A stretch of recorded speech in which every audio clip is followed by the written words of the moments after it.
So far we have discussed trigonometric equations. So after the trigonometric equations, generally we discuss about inverse trigonometric functions.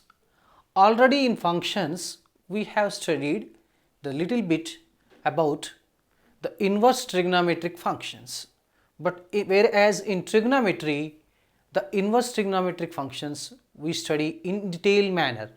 So that means, before going to discuss this chapter, we need to revise some important formulae regarding to the chapter. So after that we shall move to we shall switch over to the solving the problems, different problems, based on the given important points or important formulae. So this is one of the very important chapters in trigonometry, and also moreover it will be useful for diploma or polytechnic students. So that, and also it will be more useful for even +1 and +2 students, that means intermediate students. So that I hope you may be following our YouTube channel, that is www.sakalavidya.com, as well as our website www.sakalavidya.com. So before going to start this one, let us revise or let us recall what are the important points are involved in this inverse trigonometric functions. So basically, first of all, if you observe the first one here, sine inverse of sine theta is equal to theta. So generally one may be tempted to write it directly, sine inverse of sine theta is equal to theta. It is not possible in all cases. So the condition is there. So that condition we have to keep in mind. So that means here sine inverse of sine theta is equal to theta only providing when theta belongs to closed minus pi by 2 comma pi by 2. That means if theta lies in the interval minus pi by 2 comma pi by 2, then only sine inverse of sine theta is equal to theta. So that is very, very important and valid point we have to keep in mind. Okay, I hope you might be followed this one. So that means in the similar way, suppose if you want to write the value of cos inverse of cos theta, so okay, it is equal to theta for theta belongs to closed 0 comma pi. So that means unless and until the theta lies in between 0 comma pi and equal to 0 and pi, then the cos inverse of cos theta becomes theta. So now tan inverse of tan theta is equal to theta. So for theta belongs to, this is the open bracket, minus pi by 2 comma pi by 2. So I hope you might have understood this one. Suppose, one question may arise in our mind. If theta does not belongs to this interval, then what shall we do it?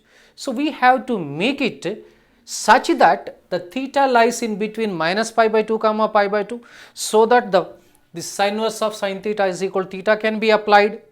So in the similar pattern in the case of second one, third one also, so if the theta will be given different than that of this interval, then we have to change in accordance with the valid interval of theta.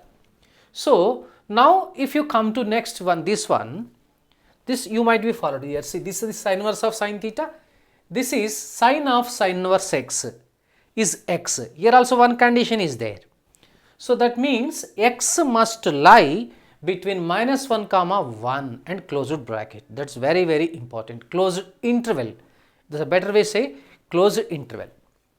Now in the case of cos inverse of cos x is equal to x, here also provided that x must belong to the closed interval minus 1 comma 1.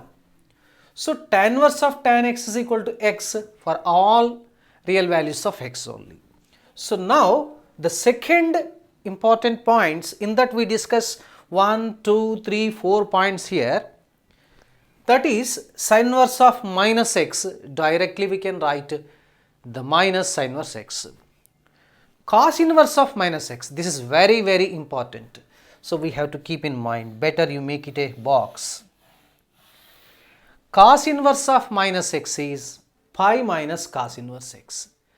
The whereas tan inverse of minus x is equal to minus tan inverse x. But cot inverse of minus x is pi minus cot inverse x. So this is also we have to keep in mind. Now one more very important, the third one may be given for in different competitive entrance examinations. Because after the completion of your diploma or polytechnic examination in here, or after completion of your +1 and +2 examination, you are supposed to appear different kinds of entrance examinations. Am I correct? So in that case actually these kind of questions directly will come in the examination. So that is actually here, see, sin inverse x plus cos inverse x is equal to pi by 2. So tan inverse x plus cot inverse x also pi by 2. Secant inverse x plus cosecant inverse x is also pi by 2. So now these are the some few points we have discussed now. Still some more points are there, we shall discuss later.